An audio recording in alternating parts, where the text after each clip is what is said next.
وعن ابن عباس رضي الله تعالى عنه قال قال النبي صلى الله عليه وسلم اللهم اجعل في قلبي نورا وفي لساني نورا واجعل في سمعي نورا واجعل في بصري نورا واجعل في خلفي نورا واجعل من أمامي نورا واجعل في فوقي نورا ومن تحتي نورا اللهم آتني نورا। ইবনে আব্বাস রাদিয়াল্লাহু তাআলা আনহু থেকে বর্ণিত, তিনি বলেন বিশ্বনবী সাল্লাল্লাহু আলাইহি ওয়াসাল্লাম তার খালা মাইমুনা রাদিয়াল্লাহু তাআলা আনহার ঘরে রাত্রি যাপন করলেন। তারপরে তিনি বললেন, বিশ্বনবী সাল্লাল্লাহু আলাইহি ওয়াসাল্লাম তাহাজ্জুদ নামাজের কথা উল্লেখ করতে গিয়ে তিনি বলেন, যখন মুয়াজ্জিন ফজরের আযান দিতেন তখন তিনি নামাজের জন্য বের হতেন এবং এই দোয়া পাঠ করতেন, আল্লাহুম্মা জাআল ফি কলবি নূরা, হে আল্লাহ আমার অন্তরে আপনি নূর দান করেন, ওয়া ফি লিসানি নূরা, আমার জবানে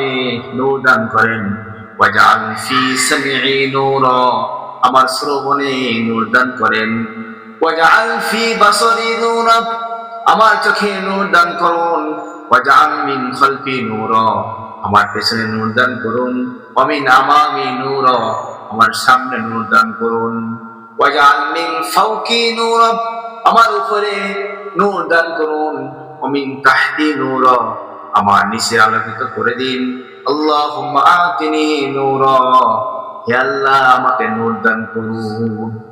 এই দোয়া বিশ্বনবী সাল্লাল্লাহু আলাইহি ওয়াসাল্লাম পাঠ করতেন। এই দোয়াটি আল্লাহ নবী যখন পাঠ করতেন, এই দোয়া আমাদের জন্য পাঠ করা উচিত। আমরা যদি পাঠ করতে পারি, এই দোয়া যদি পাঠ করতে পারি, আল্লাহ পাক রব্বুল আলামিন আমাদের অন্তরের মধ্যে যে নূর, অন্তরটা মরে গিয়েছে, পাপ করতে করতে গুনাহ করতে করতে আমাদের অন্তরটাকে একেবারে মরিচিকা হয়ে গেছে, এই অন্তরটাকে পরিষ্কার করার জন্য আল্লাহ পাকের শুকরিয়া জ্ঞাপন করতে হবে। বিশ্বনবী যে দোয়া শিক্ষা দিয়েছেন, ওই দোয়া আমাদের জন্য বারবার পাঠ করতে হবে। এই জন্য এই দোয়া যে ব্যক্তি পাঠ করবে, আল্লাহ নবী বিশ্বনবী সাল্লাল্লাহু আলাইহি ওয়াসাল্লাম এই দোয়া বেশি বেশি পাঠ করেছেন, হে আল্লাহ আমার অন্তরে, আমার চোখে, আমার কানে, আমার চোখে, আমার অন্তরে সব নূর দান করুন, আমার সামনে পেছনে বামে ডানে সব জায়গায় আলোকিত করে দিন। এই দোয়াটি যদি পাঠ করতে পারেন, আমরাও এই দোয়াটি ফজরের আযানের সময়, ফজরের আযানের পরে যখন নামাজের জন্য বের হয়ে যাব,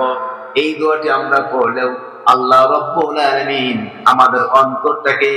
আমাদের চোখে, আমাদের কানে, আমাদের শ্রবণে, আমাদের সামনে পিছনে সব জায়গাগুলোকে আল্লাহ রাব্বুল আলামিন নূরে নূরান্বিত করে দেবে।